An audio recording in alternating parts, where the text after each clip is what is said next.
สวัสดีค่ะพ่อแม่พี่น้องสวัสดีFCทุกท่านเนาะค่ะกลับมาพบมาพอกับเจตาพารวยคือเก่าในทางช่อง YouTube เนาะค่ะ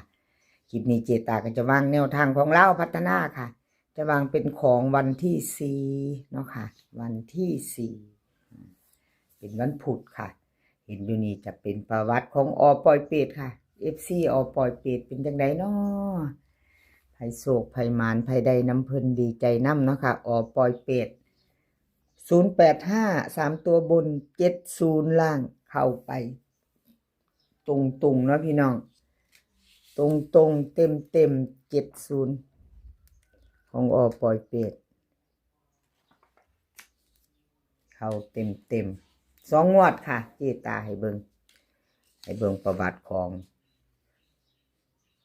อปอยเป็ด2งวดค่ะเอามาตามกันใหม่ไปต่อเนาะค่ะไปต่อกับอปอยเป็ดน้อยๆหางพี่น้อง3หางเพิ่นให้มาแล้ววันที่4วิ่งรูดของเพิ่นวิ่งรูด2ค่ะตัวเดียว2ตัวเดียวเพิ่นให้3ตัวค่ะ3หางค่ะ2ตัว72 57 21 3ตัว2หางค่ะ172 175อปอยเป็ดกราบขอบคุญขอบคุณอปอยเป็ดหลายๆค่ะที่ให้แนวทางมาวางทางช่องของเจตากราบขอบพระคุณเป็นอย่างสูงเนาะค่ะภัยใดก็ดีใจน้ำดีใจน้ำเนาะค่ะคันบ่ท่านใดก็มาไปใหม่พี่น้องไปใหม่วันที่4กับอปอยเป็ดค่ะอปอยเป็ดค่ะวิ่งรูดเพิ่นให้2เนาะให้2ตัวเดียวค่ะเน้น2หางค่ะพี่น้อง72กับ21มี3หางเนาะเพิ่นให้มาแค่3หาง2ตัวเน้น2ตัวก็3ตัวก็2หางค่ะหน่อยๆเน้นๆแข็งๆเด้อปล่อยเป็ดนะ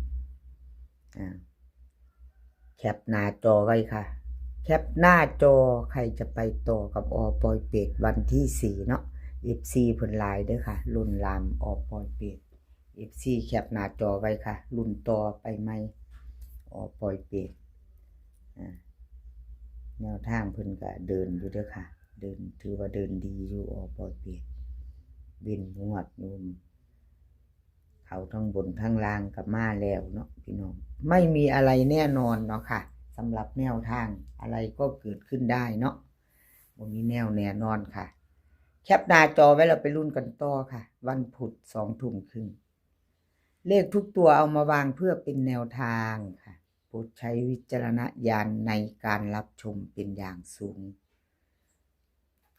มาไปต่อเป็นของไผ่แคปแล้วไปต่อค่ะไปต่อ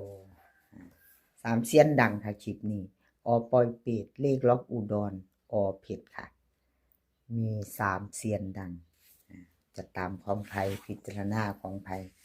ชอบของผู้ใดก็จัดของผู้นั้นเนาะค่ะพี่น้องชอบก็จัดขัดก็ผ่านบ่มักก็ผ่านไปเนาะเอาที่เฮามักเฮาชอบนะคะเลขล็อกอุดรค่ะลาวพัฒนาวันที่2ที่ผ่านมาค่ะ0085 3ตัวบน70ล่างของเพิ่นเข้าไปหาอยู่เด้อค่ะ2ตัวยังไม่หลุดเนาะหลุด2ตัวจับคู่บ่เข้าค่ะกราบขอโทษขออภัย FC แทนเลขล็อกอุดรเนาะค่ะแนวทางของเพิ่นบ่เดินเนาะไม่เดิน2ตัวจับคู่ไม่เข้าหลุดไปวันที่30ค่ะ30หลุดไปมาไปต่อไปใหม่ค่ะกับขอบุญขอบคุณเลขล็อกอุดรหลายๆค่ะที่ให้แนวทางมาวางทางช่องของเจตากราบขอบพระคุณเป็นอย่างสูงเนาะค่ะเลขล็อกอุดรลาวพัฒนาไปต่อค่ะวันที่4วิ่งรูดกับเพิ่นให้มา1กับ5 1กับ5 2ตัว4หางค่ะ2ตัว4หาง5 6 5 7 411415เบิ้ล11กับ55ค่ะ3ตัว3หาง514157 115ค่ะเลขล็อกอุดรวิ่งรูดเพิ่นเด่น1ตัวเดียวค่ะรอง5เด่นให้ตัวเดียว2ตัว4หางนี่เน้นแค่2ตัวค่ะ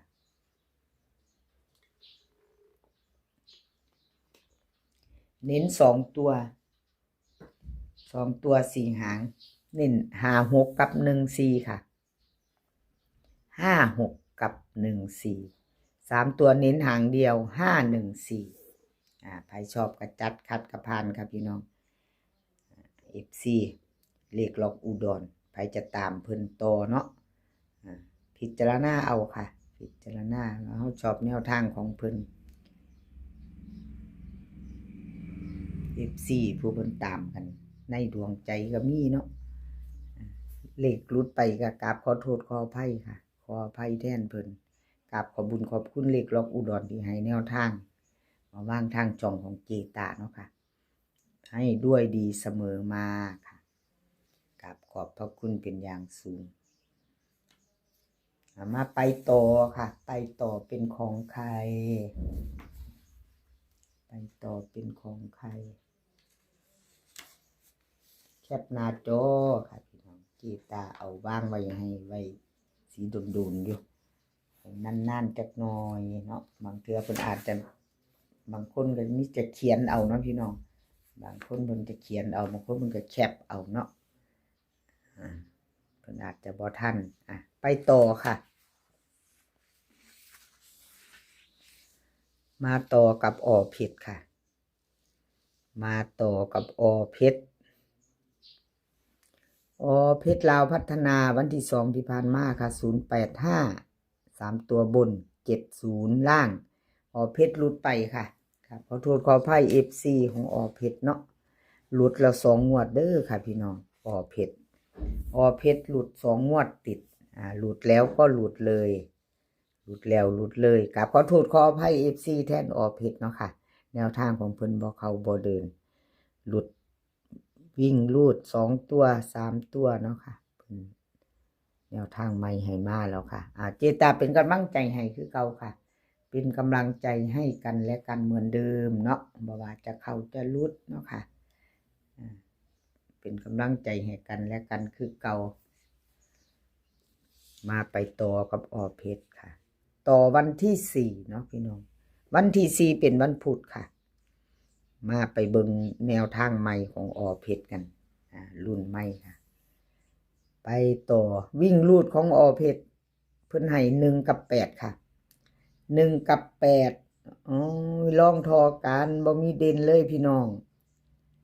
ไม่มีเน้นมีเด่นเลยเน้นแต่2ตัวเนาะ1กับ8ค่ะ1กับ8 2ตัว4หางค่ะ18 19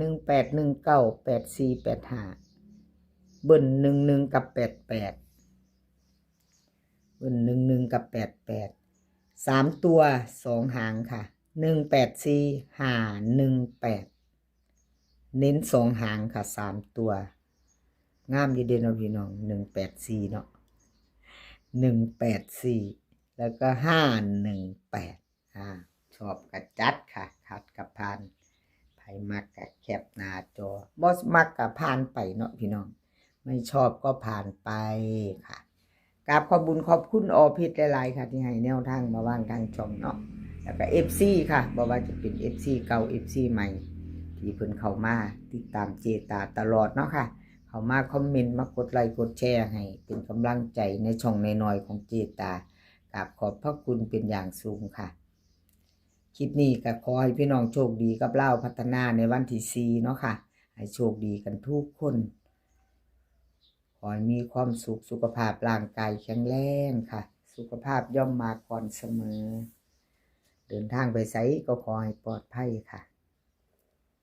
เดินทางไปก็ขอให้มีโชคกลับมาก็ขอให้มีชัยค่ะขอบพระคุณหลายๆคลิปหน้าพอกันไหมค่ะคลิปหน้าเจอกันใหม่คลิปนี้ค่ะสวัสดีค่ะ